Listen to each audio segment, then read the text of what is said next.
will meet the leaders who risked everything. Nelson Mandela, the lawyer turned revolutionary who became the world's most famous political prisoner. Steve Biko, the brilliant young activist who created the Black Consciousness movement.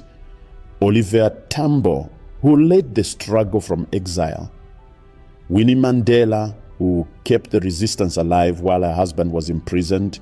You will witness the Sharperville massacre, the Soweto uprising, the state of emergency, and the secret negotiations that nearly collapsed before they could succeed. But most importantly, you will understand how millions of ordinary South Africans, workers, students, clergy, musicians, and mothers stood up against one of the 20th century's most brutal systems and won. This is their story. This is history that must never be forgotten. To understand apartheid, we must first understand South Africa's colonial history. The roots of racial segregation in South Africa go back centuries, long before apartheid had a name. In 1652, the Dutch East India Company established a refreshment station at the Cape of Good Hope.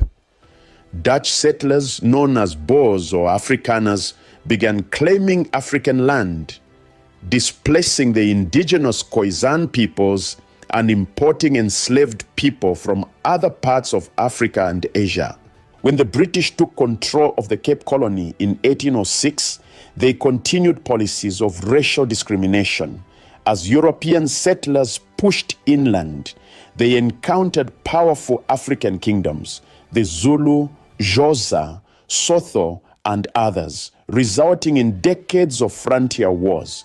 The discovery of diamonds in 1867 and gold in 1886 transformed South Africa from a colonial backwater into an economic powerhouse.